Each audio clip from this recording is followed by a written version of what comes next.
freaking, okay. Hey guys.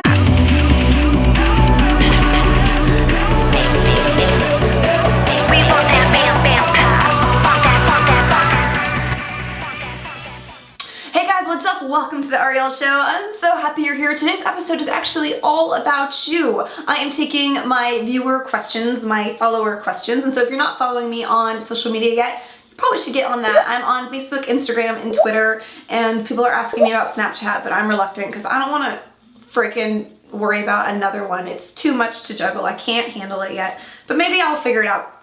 But okay, let's get to my first question. Vegas Skies says, I look up to you a lot. What do you have to say about musicians who are really trying to get signed or independently recording?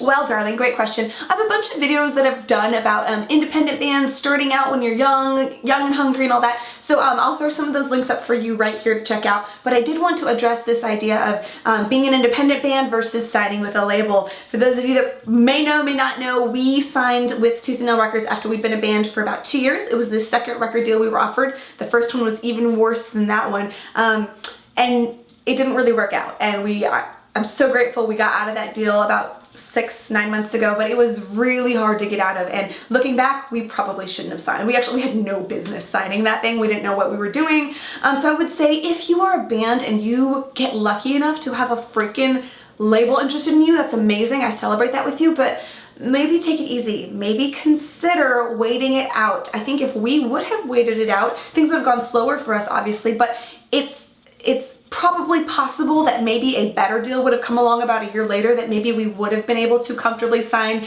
and survive as a band, versus the one that we did sign was just like soul crushing, and it completely would have killed us. It would have run us into the ground if we'd stayed on that label, and we would have had to dissolve because it wouldn't have been possible for us to continue. So please learn from our horror story with that. I'm not saying all labels are bad. If you get a good deal, more power to you. That is wonderful, but move slow here. Like, have every lawyer in the world look at that thing. We had a lawyer recommended to us by our label to look at our deal, which was so shady. We shouldn't even have done that. And now, yeah, looking back, I would have done some things differently. All right, next question. Light That Shines wonders, do you usually write scripts for your videos, or do you prefer improvising? Well, if you're wondering about music videos, I have a video right here about how we prepare for our music videos. But if you're wondering about the Ariel Show, I think it's pretty obvious that I totally make it up as I go.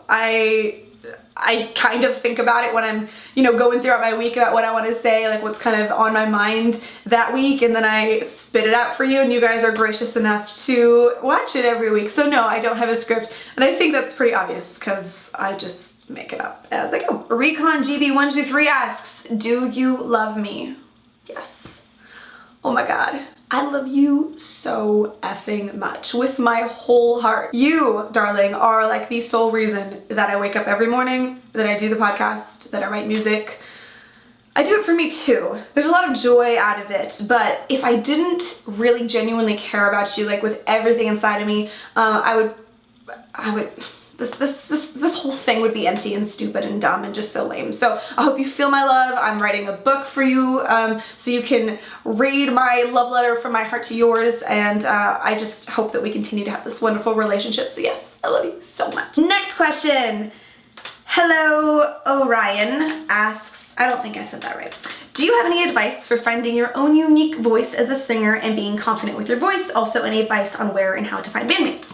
All right, yes, I do. Bandmates question, I have a video right here about how to find a good bandmate, but about having a unique voice and being confident with your voice, that's a great question. I think it's wonderful that you're interested in having a unique voice rather than just copying your favorite singer's voice, which is what most of us do. And starting off, that's totally awesome. Do that. Listen, pick out your favorite musicians, emulate them, see what kind of sounds you can create out of your mouth. But eventually, I think it is very important to be taken seriously as an artist and to be innovative, to land on your own unique voice. And I am still figuring this out for me. Like, this is 100% a lifelong journey, I think, for most vocalists, and hopefully you're able to tell through every album that I develop and I hone in on my own unique voice a little bit more. I know for scripted, I went into the studio, I opened my mouth, and I sang my lyrics, and that's great, but I didn't really put a lot of thought, like I meant it. I thought passion was all that mattered. Passion is awesome, but what's so powerful is to couple your passion with almost like you're acting, where you're showing different sides of yourself as a vocalist and getting across the message of the lyrics even more powerfully. I think Sia does a really great job at this. And if you listen to, for example, Watch Me on our second record, in that track I've got a bunch more interesting vocal things going on, and that was intentional. That wasn't like I just opened my mouth and the first thing that came out was what I kept. I had to play around with it. I had to kind of land on that, and I am continuing to develop that. So yes, you should play around, you should get inspired and listen to what you're attracted to in other voices. I love Britney Spears' voice. I know she probably technically can't sing, but she sounds so awesome in all her recordings, so that's super inspiring to me, and so that's someone that I try to emulate sometimes in some of our music, just because it's so fun.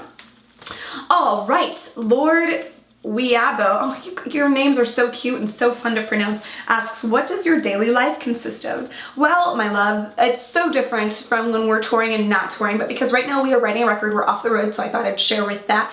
Every day is different, which I like. I think I would go a little crazy if it was all the same, but generally I wake up, I have soul time, which is like my sanity time, which is where I like read books that inspire me, or I journal, or I just center. You know, sometimes I just think or meditate or just get inside myself, and that really helps me kind of stay sane and on track.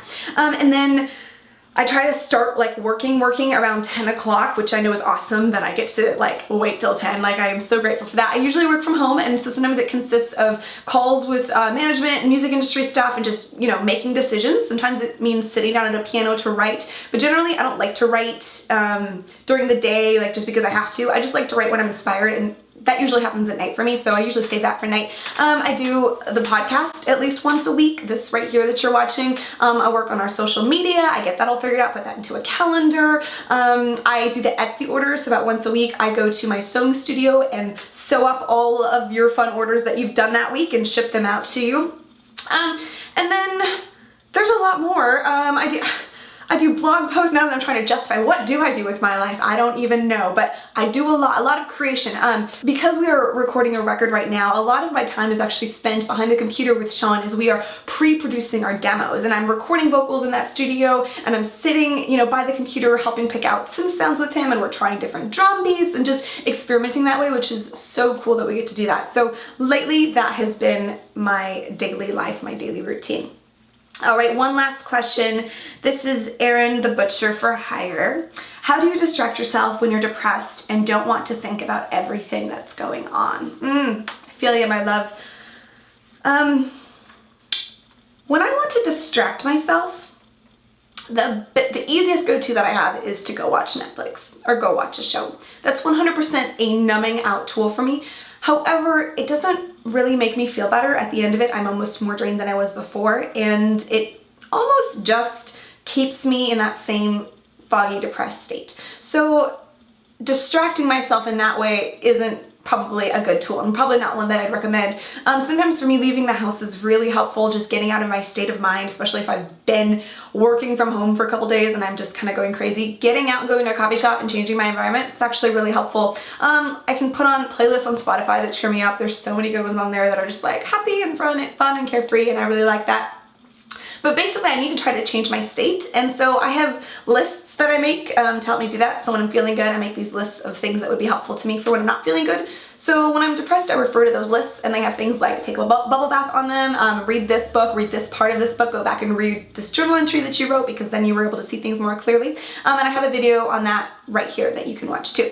This was so fun. Thank you for submitting your questions. I've got about 400 more to answer. I will not get to all 400 of them, but this was fun. So thank you so much for submitting your questions. I love you forever. Right here is your chance to subscribe. Please subscribe. I love you. I'll see you next week.